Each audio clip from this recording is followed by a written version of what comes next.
Mesdames, Messieurs, bonjour et bienvenue sur As Media Congo et simultanément sur Clébois Original.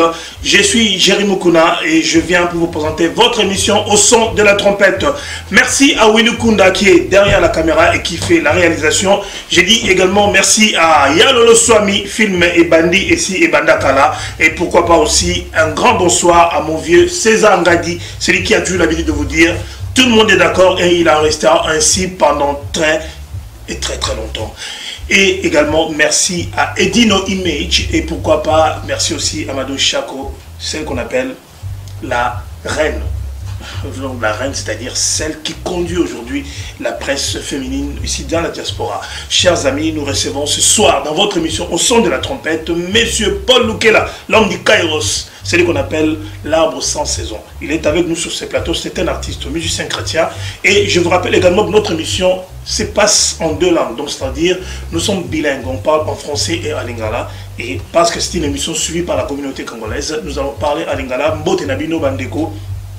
Balandia, émission au son de la trompette, Oyo, et Marabino Nakibonzambe, aux zon qui sabino, Mayele pas inanzambe, parce que au son de la trompette, tout la mouka, wake up, tout la mouka, la mouka, parce que la Bible dit aux paresseux, encore un peu de sommeil, et la pauvreté te surprendra au lit, chers Congolais. Attention avec la pauvreté. Voilà, chers amis, nous commençons cette émission. Nous recevons sur ce plateau Monsieur Paul Lukela. Bonjour, Paul Lukela. Bonjour, le frère Jérémy Kouna. Paul Lukela, on a plaisir. Il y a un plateau, il y a au son de la trompette. Il y a une musique, il y a Dambuta, il y a René Lokwa, il y a musique, il y a artiste.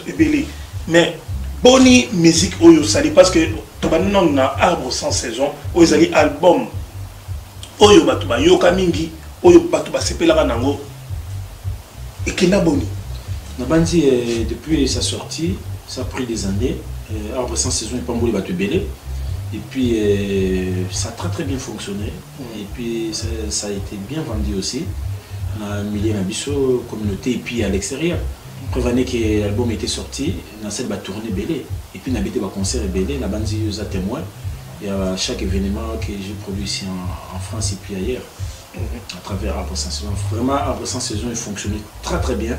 Même dans les églises, jusqu'à ces jours, tout le monde chante le bonheur et la grâce m'accompagneront toujours dans ma vie et puis nous amènerons.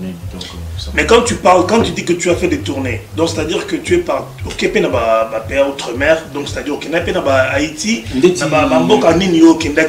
quand même au sentir que non, album nayo ils a accepté par ma peuple Moussous. Na joie déjà bappel et belé, ba to tekiti ba anti yaki kotoyo, ba Martinique. Mais j'ai eu l'opportunité au Kennedy parce qu'à l'époque j'étais géré par mon ancien manager Edgar Mankondo. Donc il m'a géré Makamouana. Après ça fait que Makamouana a changé. Mais déjà on a parti à Martinique et parce que c'est des langues bêta. Mais à part Rwanda, j'ai fait des tournées en Afrique. J'étais au Gabon plusieurs fois. Ça dit 2 fois au Gabon, Congo Brazzaville. Et puis en Europe déjà n'en parlons plus, Autriche, Allemagne, Belgique, Suède, sans oublier les derniers événements que j'ai fait, parce qu'au Congo j'ai fait à plusieurs fois, mais qu'on est vraiment représenter l'album L'Arbre sans saison, j'ai fait ça une fois, mais il y a une invitation belé, dans Congo Kinshasa, dans Banzi, vraiment l'image. Il y avait beaucoup des invités qui étaient là, Bakunda Sister, Michel Koussa. Moi, tu belé bazaki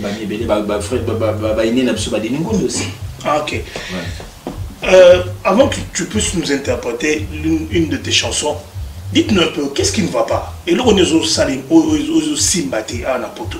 Parce que toujours remarqué que vous avez vraiment présenté la scène musicale. Et puis, Banzem Bolabino à Napoto, bon, on a habité les autres en Koloba kizo kana te ezo kana papa yo kena église o ka le bonheur te o ka le bonheur donc ozo kanza me munene donc zo la tseke ezo kana peut-être to koloba ke to comme na moment moko boye moi ma musique changé parce que avant to bande ko utiliser ba CD comme support mais les gestion na ba support comme ba CD te au monde ba voiture zo bima to comme na système na Bluetooth.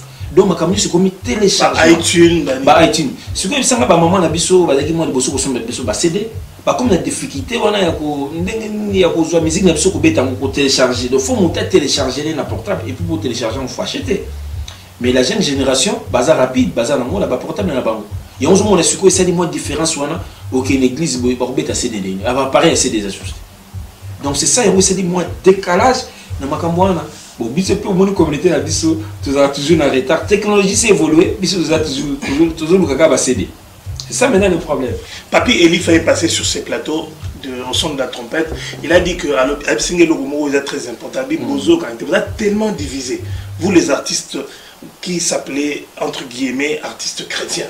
Vous avez un comportement vous les même dans artiste païen.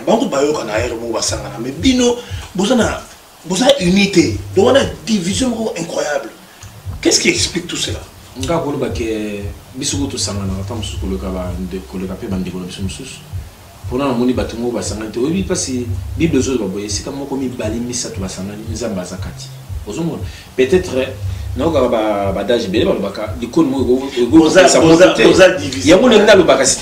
parce que ils ont 5 fois ensemble. Tant que on a des fous passe tous en pourtant le coni ils ont 5 battus sur base en kati. Surtout bien divisé tous en Europe n'a pas responsabilité là. Je peux vous donner un exemple tant que je ça. Bisous sur qui filait la maison où qui gospel les records. Donc il a participé, il a cité l'émission, le cas Lombongo, Thomas le Kofé, Moissonnaire, donc groupe Bélé, tout ça qui Bélé. Au fur et à mesure, tu vois, on a mis pourquoi? Parce que gospel record attend maison production, mais à qui dans la maison, il y a festival, il y a organisation de festival. Si vous avez organisé un festival, vous avez un artiste senior. Toujours coûte à un moment ok, mais si on a cadre de production, est-ce que nous avons un festival à produire par mon sauté? Au moment là que les items sur maman Micheline, Babiso, Paul Kela, Vox Day, et c'est suite à produire par mon sauté. Donc il y a un mois sur zone globale, ah ce côté en Europe, nous tentons ça jamais. Tout le monde, quand on va que tout ça a oui. Soyez dans beaucoup de coûte à bailler bazar, ça toujours dans votre football avec Fernandez là. Tout le monde, tout ça n'a pas au bazar qui bosso, biso tu es plus nassima. Mais surtout toujours sanganaté biso zotambola toujours banding toujours kendete toujours kendeng. Non mais parce que vous avez quitté Kinshasa, hein, vous êtes venu dans un pays évolué au ego salake le lobo la structure mais comment se fait-il que même écoute na Congo bazar mieux structuré et bazar pour évoluer que les cannabino? Parce que si on regarde très bien votre musique ici en Europe, on sent que vous êtes malade. Il y a une maladie qui est là-dedans. Producteur à Zaté et le groupe Zaté. Voilà. C'est ce qu'on veut savoir. Qu'est-ce qu'il y a? Ou bien, avant de compter Makambo, ça c'est bien. Sur Bino. Pourquoi pas de producteurs? Rien du tout. Mais pas de production. Mais papa, on a pour toi. Mais pour les Kamoko. Ah, si fait au coup de l'équipe. Papa, l'équipe sauté. Pour tant que on comprend que l'artiste Seigneur sur Banon ils étaient produits par ici en Europe. Donc on va mettre un producteur, on va produire artiste à Congo, na ba obazakia. Biso to yokuta déjà ba Prince de la Paix jouer déjà ba Betty déjà ba Zénith. Ba producteur ni ba non produire. Pourquoi il y a awat? Donc les seuls producteurs to zaki na bango kuna na Congo, to yaka na gospel record et to zaki sous na Kin Express. Des maisons ba non produire ba musique chrétienne. Mais awat to yaki na ba te belé na kutanga ba Francis Leader, ba Zalaki. To zaki na ba te belé loka ba Bikoyo. Donc ba zaki belé papa. Ce que problème c'est que le changement de cap et de musique, c'est ça qui a compliqué les choses. Tout le monde a produit mais si on a comme un téléchargement, mais si c'est fait ça la paix. Mais il y a un papa. Papi, plutôt, nous saluons aussi la présence de Papi Tchochamala, le président de Congo Fort. Congo Fort, ils ont plateforme politique où ils ont soutenir Vision.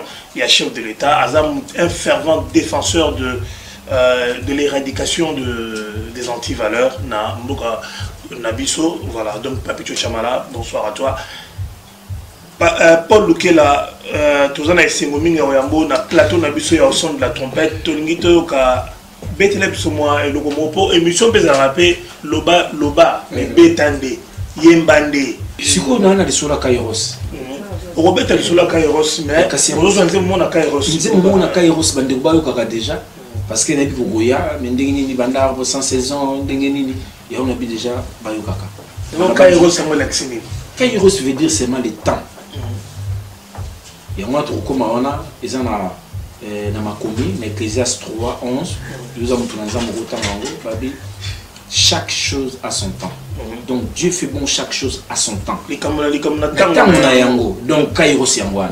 Donc sans en katia taille mingi na opété au moins à tout mi bomi nous autres boipo exactement na yote exactement. Ah j'espère aussi que le vieux César Ngadi sera d'accord avec toi. Ah mais oui, mais na le but c'est que Nzamba est souverain. Et ça va nous souper va précipiter temps. Aux hommes, monsieur comité ils ont la facilité. À côté na Kairos té, à cause na Chronos. Na côté na Kairos té. Mais parce que Chronos pèse nango. Donc aux autres ça le dit ah makamono ça ils appellent na temps. Aux hommes. Donc mais nous avons posé en attente au moins un moment où boy papa biso to forçaté tous les artistes c'est bela tout na ba tout boni ba zu bango ba ke beta en Afrique baza comme donc c'est pétante pour ngai na précipiter makaboté so yo za na kati attendre yango wana ndesko na zoya na mais oui papa pour ba tu ba consommer déjà arbre sans saison to ko yoka moi titre moko na album Kairos et puis to continuer to ko ba émission na biso monganga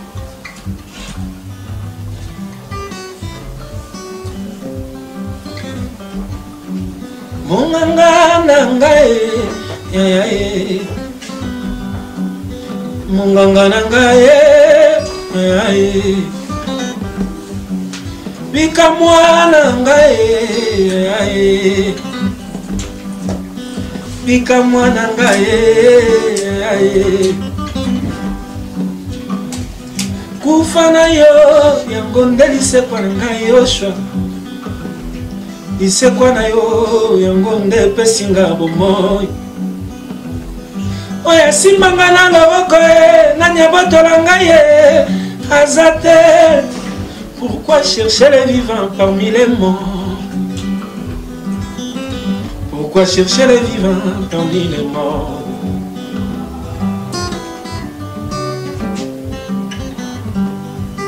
Monganga nangae Monganga Yesu maladi nini yalanga ya wikisande okono nini yatabato apesi yango nkombo nayebi monganga nanga jali awaye abikisa maladi ya minganga balemana Adikisa bakona ya minga bale manae ata malade umenila mbeta l'hôpitalo nayebi monganga nanga jali awai nayebi Yesu nanga ya zali Bravo, bravo, bravo, bravo. Ça c'est un extrait tiré de l'album Kairos de Paul Leclerc. En fait, c'est le tout dernier album qu'il est en train de nous préparer. Et ça, le rôle à Azolamba Fumbwa, je crois que Baksara Mouké, moi. Ingrédient. Baksara Ngouba. Au moment où il y a Fumbwa, Zangouba. Je crois que Baksara Ngouba, n'a pas de l'eau, Paul Leclerc. N'a habité. Les lobbies nous ont mis la musique en Zambé, pour le qui non, ils ont commis ça en Zambé. Tu as un son de la trompette. Pendant nini, vous avez sangi saka, yo za mosan en Zambé. Mais au moins, on a bêti na sima, mais on a païen. On bêta la musique ya mokili, si ma bête bêta sur païen na bino. Tant que vous salam, vous avez qu'ils appellent raison, vous avez ça que musique n'a pas de Zambé, à tout vraiment agréable. Est-ce qu'il faut seulement passer par ce genre-là? Mais moi, je peux dire seulement que Dieu est souverain. Oui, c'est-à-dire pour la côte à Bojindo, oui, mais mutu qui corps il y a Christ, à Tchaki, na mimi on a condamné. Ezaki Joseph d'Arimathée. Il n'était pas chrétien. Ozoka, azaki mutu mo azaki na bozunaye, mais tant que mukolo na biso akufi sur la croix, il le azaki na bozu bande na l'époque ba non somba ba mabele na bango. Mais c'est un homme pieux. Mais yango t'es papa. Mais azaki il le billet piété parce que toujours tant ma commis, mais non, avec chrétienté. C'est-à-dire, Azana motema na yende zaki malamu. Ezana batunsu bazali quand tu dis que bazaba profane, mais na habité profane azana. Déjà moto ya mbi Christ oka mo connaître mo bixité. Ozomo. Pour au moins motunsu azawana boye, abeta la musique wana, mais azali na kata bonzambe, azali oka Joseph d'Arimathée. Mais ngai pe na zo occasion te na zakana bango. Mais na monité ba oyo qui n'a pas été aboyé, il a été abandonné dans la bango, ou bien il est comme construit mon bikis. Wana yo, maintenant on a tout le monde tourna, baba on s'en saka, baba s'en saka, Mbogalia, Yesu Massia. Mais papa, il faut avoir la révélation. Il faut toujours avoir la révélation. Oui, que dans l'épisode de Kamogo, Jonas fallait qu'il me route dans Ninive. Pourquoi boy ou qu'il est la destination et puis ma caméra est l'ambassade. À matin dans ma soie et bande comme moi. Ma soie n'est au salini. Il y en a qui est Tarsis. Voilà. Donc ça va tout nous souper basa ba Jonas. Mais azan de l'eau quand Zambé katnaye. Mais il y a une autre on a Chronos donc c'est-à-dire ngai ko tout la. Attention, Jonas c'est un prophète, Jonas. Mais papa, c'est pas profane. Mais est-ce que dans les choses qui battent basa ba profane. On les dit que basa ba profane tant mususu pour munya betela ki ndeko. Pas là songolo pakala. Mais au moins na kata ligne na bango tant ça ayamba kolo lokwa mukonzi mo bigisi. Pour munya betela yo kan ça profane. Mais tant au côté nous comme comme Nzambe pe azana bon Nzambe et puis Nzambe bazon sarabango toujours dans ces Jonas papa. Pas ça à cause d'un prophète mais yondo yebité. Faut Nzambe na révéler le camp. Parce que nous sommes Burkina Faso pour bêter la paix Burkina Faso besoin qui Psaume 150. Tout ce qui respire loue l'Éternel. Nous on a bien so nazo vivre boyer et Nzambe.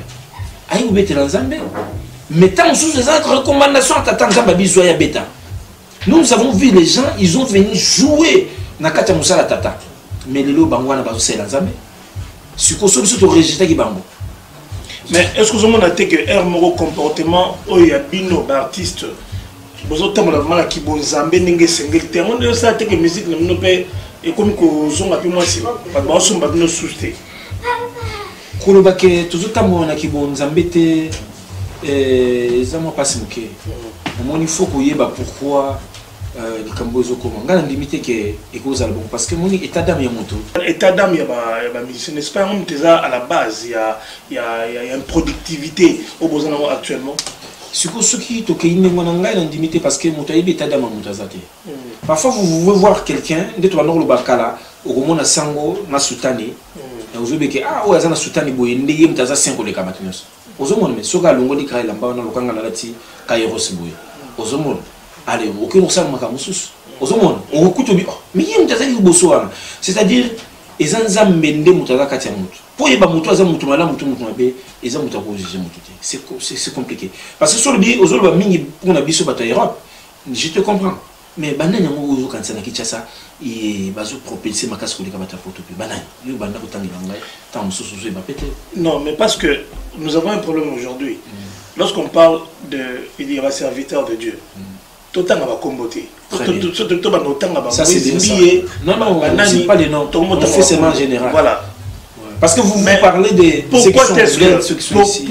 pourquoi malgré Oyonyoso Boyekola, vous avez Bazembo Yanzambe, vous avez évangéliste, pour les gens appliquer Bagambo Oyobozo Yemba, est-ce que Paul lequel je te pose une question, il a délivré? Mais moi je suis délivré, papa. Qu'est-ce qui montre que tu es délivré? Il y a un caméra, ça y est. Qu'est-ce qui montre que tu es délivré? Et papa, pour y avoir délivré, ngai moko. Makamo na bande ko sala tant na zakina chrétienté, tant na osala mo souci. C'est ça la délivrance papa. Pour muto quand ça délivrance zani, na yebi ko bomeza ma déjà. On a toqué dans la repentance. Bolingi bilamba, bolingi ba griffe, bolingi ko se comporter donc bozo copier ba musicien pas un trop. Donc bolingo za quoi JB, ozo na otali musicien chrétien zo double ka ya aspect à faire la PMB, à Katiba Ntando. C'est quoi? Qu'est-ce qui se passe chez vous là-bas? On est qui journaliste mais pas qui tourne ma casse. Est-ce que la Bible les autres que ça le ligne moi faut moi dans Zambaza? Non, moi je te pose la question de savoir. Parce que ton extérieur doit refléter aussi ton intérieur. Voilà, mais ce qu'on dit que nous avons dans la Kairos papa. One is a you.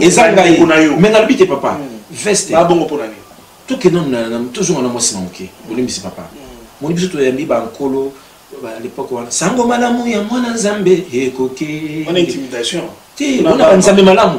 Papa au moins tous on a bachanda chanda mais toujours que nous côté.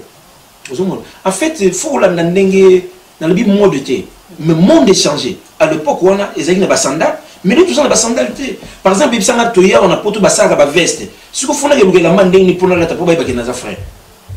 C'est ça maintenant le problème. Donc on a za boye na ina poto papa. Bible lui soyez sobre. Mais na le bien yo yebi quand même na za ndeko na yo papa. Donc na za boye so na za na mutu ka kitoko ndeko mo pe boye kuna za na mo sekisa disu. Po basala ka ngwa. Au moins ngai na bano manze moko boye kola sa ngolo na matana pepo tamsuna pe mboka Europe. On dit vraiment ngai le sambo ne za supa ngai. Et c'est surtout pour cela comment on m'a tapé pour donc la scène qui nous a passé yango et longue pas dans comme makam susu mais conformisme wana ezali bino ba chrétien bazo s'identifier na ba païen ezo utawapi te ba bible oye ba mboma na misala papa mboma oye ba kana misala parce que le but to bit toujours copier bango donc to kobeta na zénité pour ça seul mutasani non on parle pas de ça on parle pas de kobeta na zénité bon to ke na forme kaka donc bato bazo copier nga na osepela mbasi matango kuzo bango bi pona nini na landela kabilo omoni toza na banaliste mingi to lokwa bino ba Jérémy Mukuna ba son de la trompette bumeka ko kotaka to bite ke critique ya makasi mais bokutala ko bi mais to no mona bino ozaki boy mais na moment to ko tango yembi mutu wana tango super mutazo mi bateke ça dérouté mais ozo komba bo sunga yepe biso siko to jijaka mutu de loin pour nga so okutinga yo okutanga na église na yemba toujours na na cravate na banzi yo yebi. Mais chaque chose a son temps, son kairos, papa. Donc, on a la famille, on a mais relax. Mais tant qu'on a bien tel nouveau sabat, on a dit que on a que le monde a beaucoup il y a beaucoup de fatigué béton, na keka ndemona. Bah, quand on a un truc dans les bandeli. Donc, ils ont 5 pétants, tous les bossons tata, faut tous la confort. Vous avez le lingue moko. Mais alors, pourquoi est-ce que, et là, on dit, qu'est-ce que tu peux dire par rapport à cette réticence? Koboya, kondi mama loba, et basel na Nzambe, alelo, ezouta, wapi?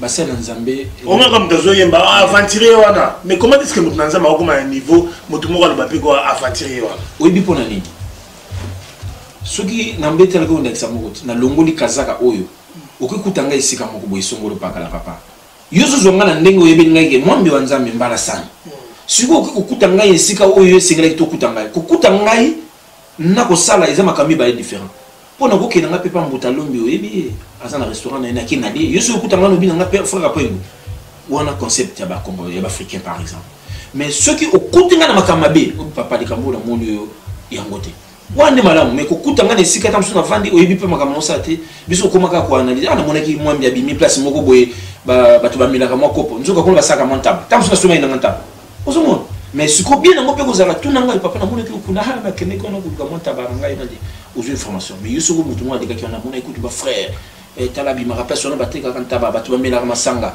le sait pas qui na comme na masanga au revérifier te opinion ba mon la télévision ozo bo mape ko ezo bo mande ko ya Christ makambo obi depuis to bane mission na tout makambo pour na yeba qu'est-ce qui se passe chez vous les artistes musiciens chrétiens ozo répondre et papa na dit ce que bibezol ba ke bon yemba na temps papa yemba nanu bon c'est ma zonga na kati mission avant zonga bolimbisi muki papa bobi ke monde ezokende ezo évoluer tokuzonga sustain na ndeto bandozaki na tango ya kala siko monde ezo évoluer accomplissement ba parole des okopisa masiko monde siko tango ezo évoluer ezo évoluer na ndenge ya mabe pour na bino ba chrétien to na ndenge ya mana te makomi ezo kopisa ma obi ke ngana yeba déjà premier album ke basi na basi ba balana et c'est kopisa mi déjà et ça ba accomplissement il y en a d'autres qui perdront la foi dans les derniers temps.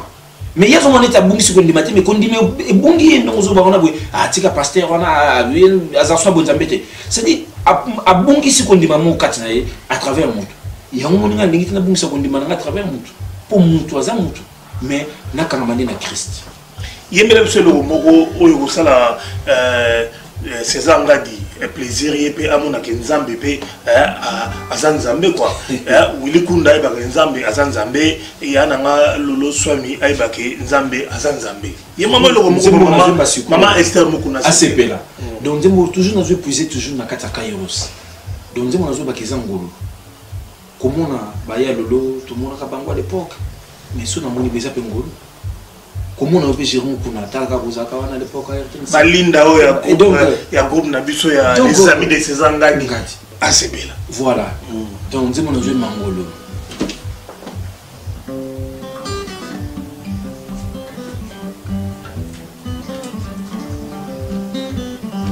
ngolo kamati ngala se ngolo kamati ngala zamba ngolo kamati ngamusika lokola Dawidi ajalaki moboko limpate ememie na mboka ya mokonzi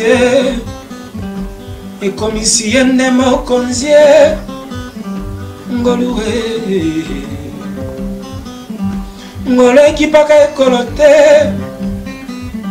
ngolo ekipaka bozwi te ngole kipaka monene te ngoluwe ngolu ngoluwe ngolu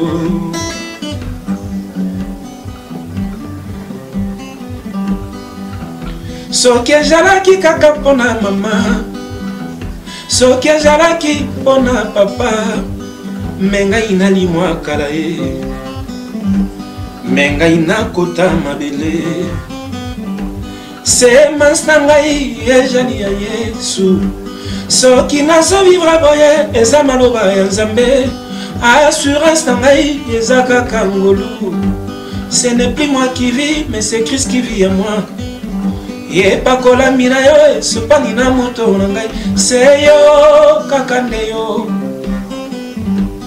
napangusa pinzoli ngolu ngolu mama Esther ezali kaka nde ngolu Cairo. Voilà donc, chers amis, vous qui suivez au son de la trompette votre émission, les pasteurs, je vous attends sur ces plateaux. Pasteur Mosengo, je vous attends. Pasteur, comme président, il y a pastoral, docteur Lévy, je t'attends sur ces plateaux parce que il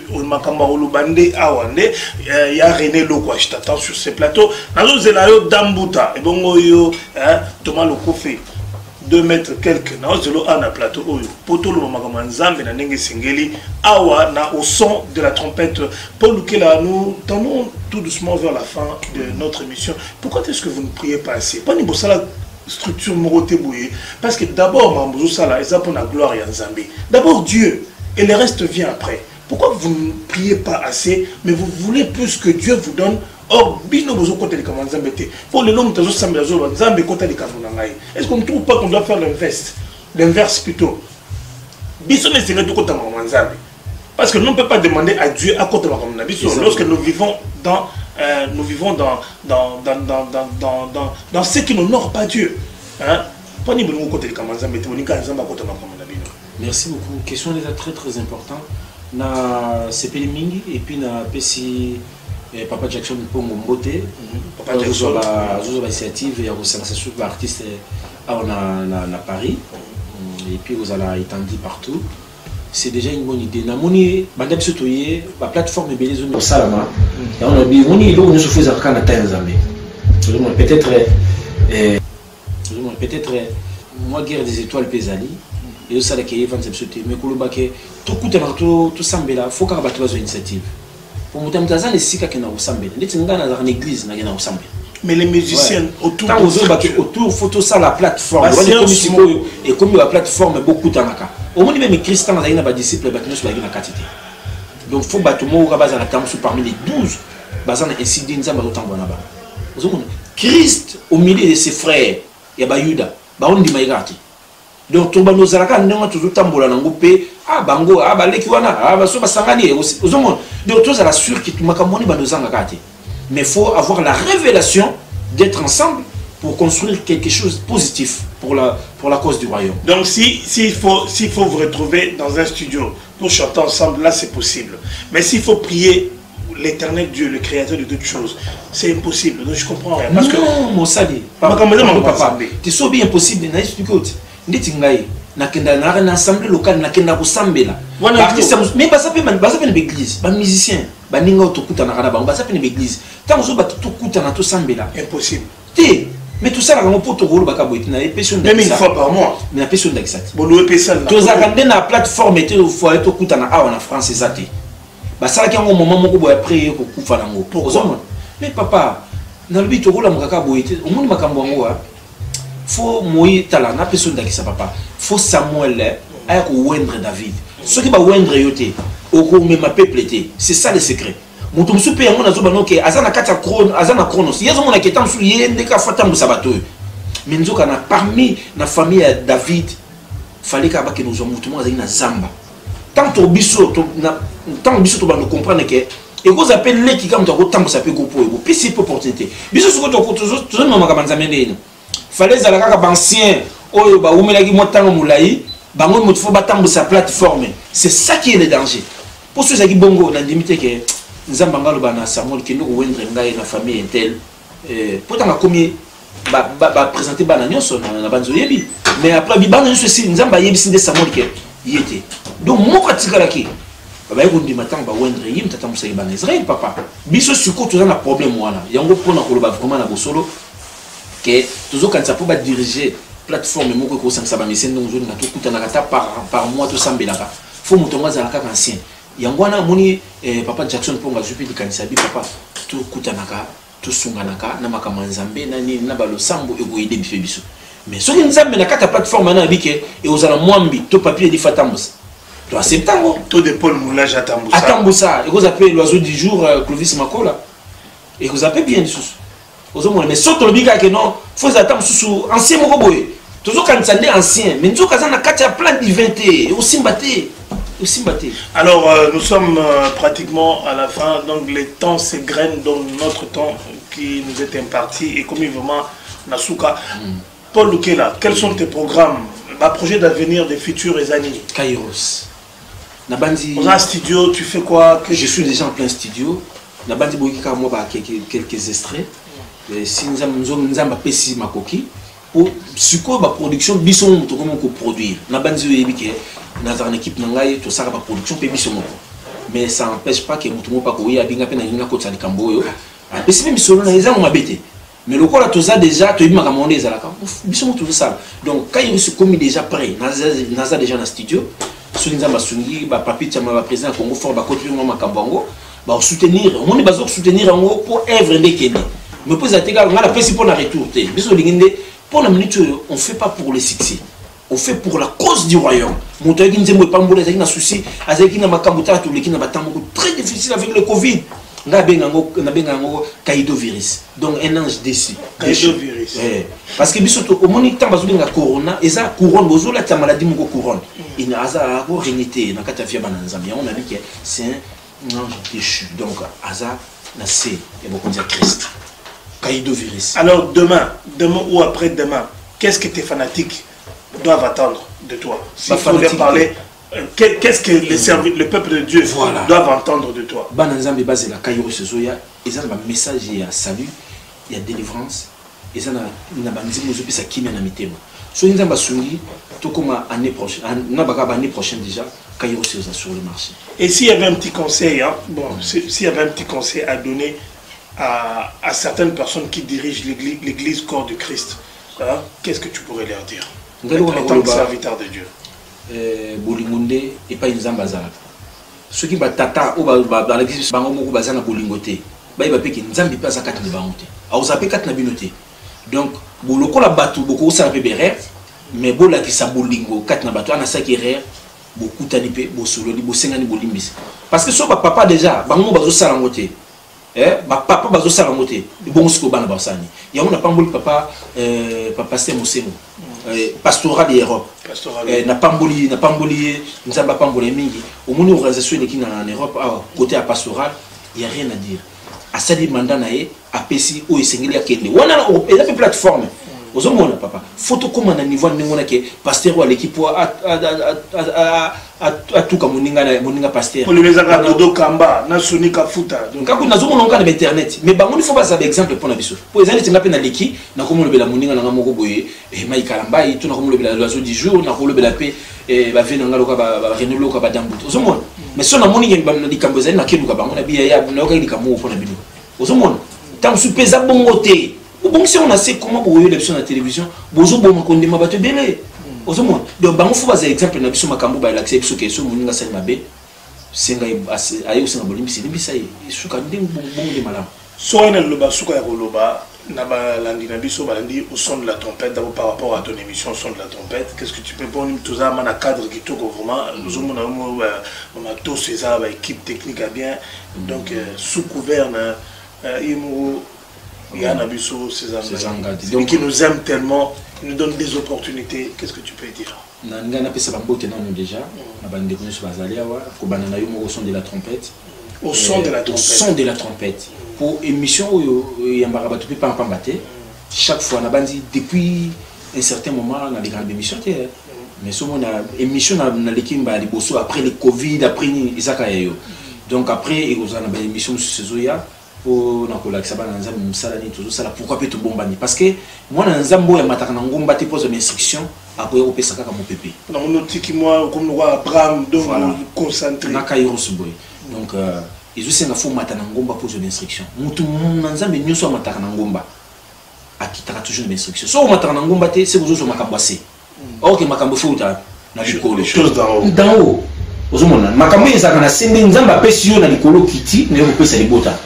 Donc c'est ça les secrets sacerdotal. Na pesi ba papi chama na mbote ba ya lolo ba papa César Ngadi ba ya Willy Kunda sans oublier mon père spirituel aussi pasteur Oscar Bola ba père basé belé na balman tout ça na batuna nzambe belo ba linga pe mwambi kairo sezoya ceux que vous bengi mo mayele na bino mais loko na ko senga pa ba na nzambe bo chepsoni na ba prière bo changa pe na ba prière parce que toujours nga tout ça na makambo ko sepesa ngomba mais eux ko zokisa ngomba te. Voilà donc chers amis, notre mission au son de la trompette d'aujourd'hui est arrivée pratiquement à la fin. Je vous demande chers amis, chers téléspectateurs, chers internautes, vous tous qui nous aimez bien, de vous abonner à As Media Congo Télévision et surtout aussi d'être toujours fidèle à Cléboa. Il y a 5 minutes déjà qui passe chaque soir. Je vous dis c'est extraordinaire, c'est chaud avec 5 minutes. Je dis merci à Willy Kunda qui était à la réalisation. Merci également à Yaloswami Film et Bandi et Sebandakala. Et on a reçu aussi la visite de Papicho Chamara qui a toujours été avec nous, celui qui soutient surtout des œuvres aussi qui sont louables. Nous disons merci également à Maman Esther Mukuna, les amis de César Ngadi, la Sengi Nabino Nyostou. Ba Salina Nzambe émission yango plateforme yango pas de polémique pas de sujets je ne sais pas nini mais nous parlons du Seigneur du retour de Jésus-Christ donc tozonga nama kolo ya Yesu napesino merci et puis on se retrouve prochainement à Dilondolé mon frère alors pas il y a quelle la photo comme émission ngoleki paka bosite ngolo pangusinga depuis joli ngoluwe papa Martin Dongala ngoluwe ya Pepe Kibala ngoluwe ngoluwe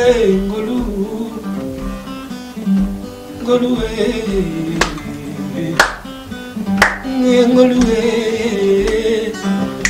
Papi Chamara Congo fort aux années ngolu Zama Pambola Bino Kairos